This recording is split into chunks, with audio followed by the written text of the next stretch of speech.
This video is going to show you step-by-step instructions for planning sales, inventory, and gross margin on your spreadsheet. This is the blank spreadsheet. This is what it will look like when you start filling it out. This project is a very real-life example of how buyers and planners might plan sales and inventory for departments, classes, subclasses, vendors, and even individual SKUs. It's something that a vendor would use when selling something in and really making a compelling case for a buyer buying it. The formulas in this sheet are protected so you won't inadvertently type over any that you need. I'm going to record this very slowly so you have time to look at the spreadsheet examples. The first step is to fill in your name and department. Then fill in your sales from your weekly sales or markdown sheets. Note that you will format the numbers with the hundreds truncated or cut short. So in this example, the February sales are $120,000 expressed as 120.0, and March is $140,000 expressed as 140.0. I want you to learn how to switch between different number formats because this is what will happen to you in real life. I'm going to show you how to fill out this spreadsheet, only showing spring at first so it's easier to see. You need to do each step for fall as well.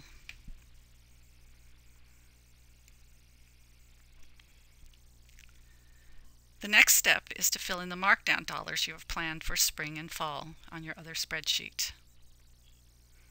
Notice that February is $24,000, March is $28,000, etc. Do that both for spring and fall.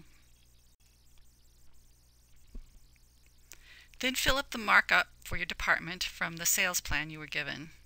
It can be the same for every month, but in real life this would vary slightly based on last year's actual markup.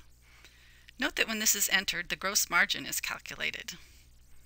Inventory is not a factor in gross margin except for providing a markup basis for sales. You may or may not choose to plan vendor allowances. Don't exceed more than 5% of sales for any given month if you do plan this factor.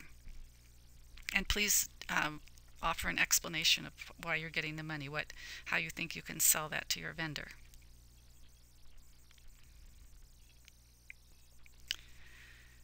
Now the complicated work begins, planning the inventory.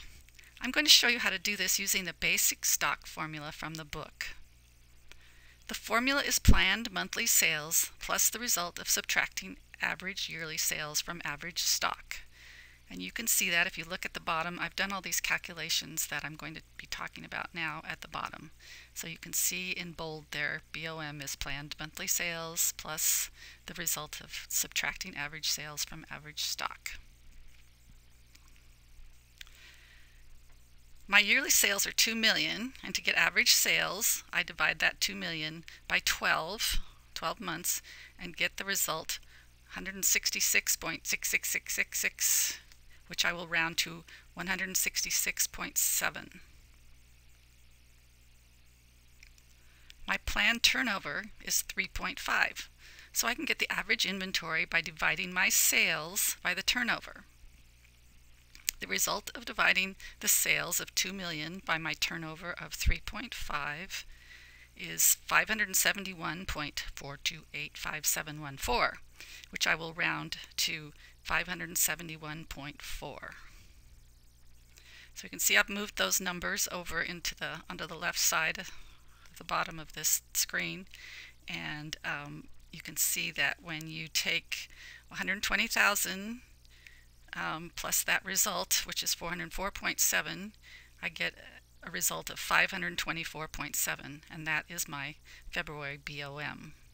And now that I know that number, that 404.7, I can create a formula. So if you look at the top of the screen at the formula that's in cell C11, you will see that it's C9, so February sales, C9, which are in C9, and plus that 404.7.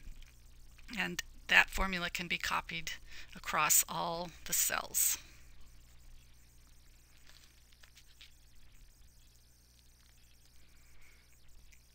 So here you can see I've copied the formula across the rest of the BOMs of the rest of spring.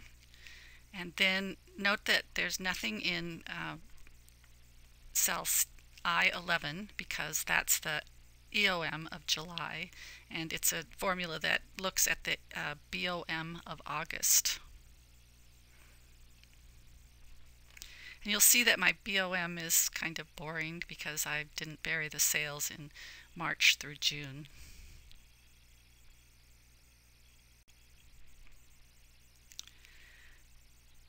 Now copy that formula into the BOMs of August through January. Don't copy it into January's EOM, which is in cell T11. Just put the BOM of February into cell T11. And this is just because it's easy to do. It's a place to start. That's what you did last year. And now note that the turnover has gone up to 3.52, which is due to rounding the numbers off. In order to make the turnover match plan, I increased the January EOM in cell T11 until the turnover matched the plan of 3.50. It's pretty easy. You just keep typing larger numbers until you get it to 3.50. Now let's take a look at what we planned. We want the inventory for each month's sales to come in prior to that month. This method of planning inventory has worked really well for my furniture department. Notice that in August we're getting in $212,000 in sales. $212,000 in receipts to fund our $180,000 of sales and $36,000 of markdowns in September. And our planned receipts grow as our sales grow. By November we have a big chunk coming in to support the $300,000 in sales we have planned for December.